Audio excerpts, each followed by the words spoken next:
Can you solve question number 36? Come, let's try.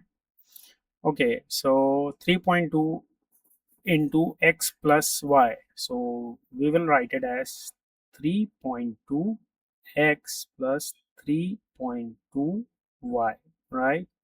Plus 2.3 x plus 2.3 y plus 4x, right?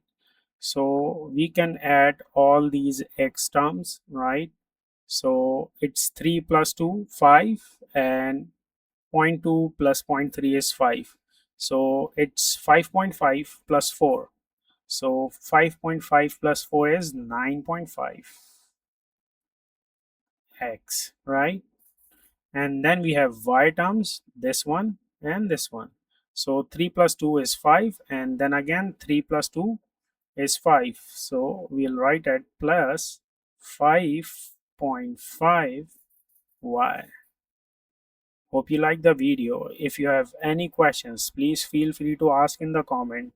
Please like the video and subscribe the channel for more videos. Thank you for watching.